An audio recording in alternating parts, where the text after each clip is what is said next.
Alam mo ba, sino si Maria o mas kilala sa pangalang Maria Labus sa Kabisayaan? Sa isang tahimik na bayan sa Pilipinas, may isang kwento ng paghihiganti at pagdurusa na nagugat mula sa pagkakanulo. Isang kwento ng isang babae na nabihag ng matinding galit at kawalan ng pag-asa, na nagdulot ng kanyang pagbabagong anyo sa isang nilalang na takot ng lahat. Ito ang kwento ni Maria, ang babaeng nagmahal, nasaktan, at nagbago sa isang nilalang ng gabi, isang manananggal na uhaw sa dugo at paghihiganti. Nakakatakot na kwento ito tungkol sa isang lalaki at ang manananggal na kumakain ng mga di pa ipinapanganak na sanggol. Nagsimula ito sa isang bayan sa Pilipinas kung saan ang ating pangunahing tauhan na si Maria ay malapit ng ikasal sa lalaking mahal niya. Nakakalungkot, ngunit sa hindi malamang dahilan, hindi dumating ang kanyang kasintahan at walang makakita sa kanya. Sa pagkabahala at pagkalungkot, hinanap niya ang kanyang nawawalang mapapangasawa hanggang sa natagpuan niya ito sa mga bisig ng ibang babae. Ang pinakamasaklap pa, buntis ang babae at anak ng kanyang kasintahan ang dinadala nito.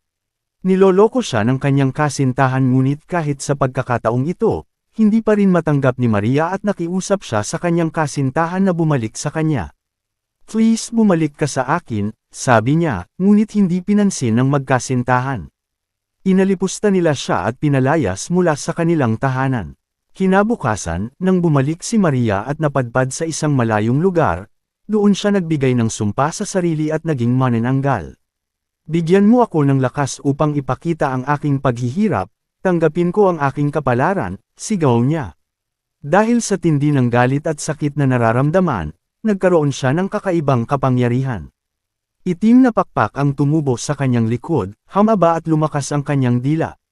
Naging isang nilalang siya na may matinding lakas at mas pinahusay na pandama. Kaya niyang lumipad at hanapin ang kanyang kasintahan at ang babae nito. Ang kanyang kapangyarihan ay tumatagal lamang sa gabi.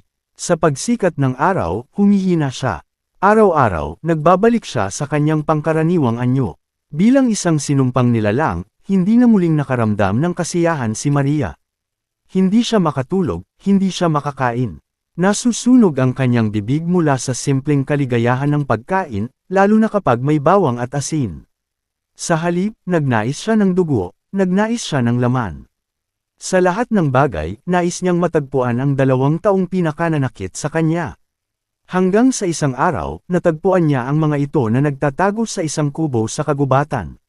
Sa pagkakataong iyon, nakaramdam siya ng matinding gutom para pumatay. Nakatutok siya sa buntis na tiyan ng babae at hindi niya mapigilan ang sarili.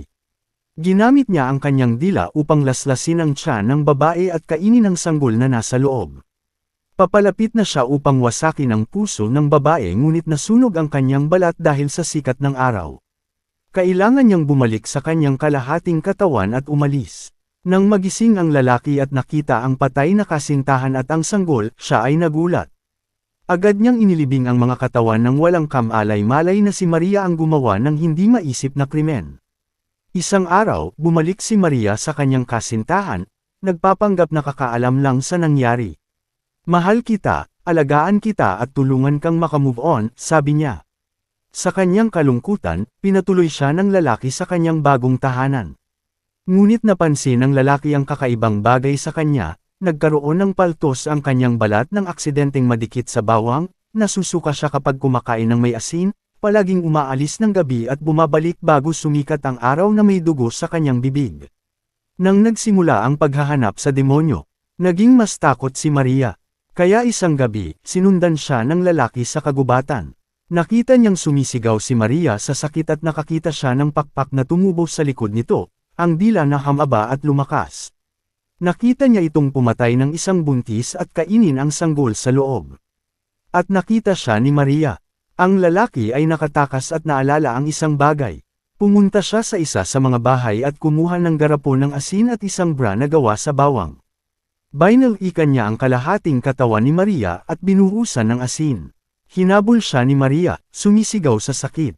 Sinubukan siyang atakihin ngunit nasunog ang kanyang mga kamay sa bawang na nakapalibot sa leeg ng lalaki. Sa pagkakataong iyon, nagising ang mga tao sa komunidad mula sa kanyang mga sigaw at nakita nila sa wakas ang halimaw sa kanilang bayan.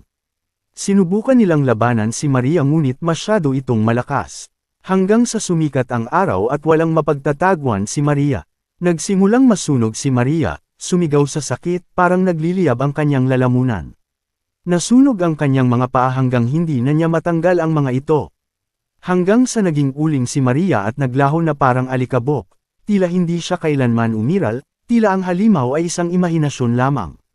Ngunit hindi iyon kinalimutan ng komunidad.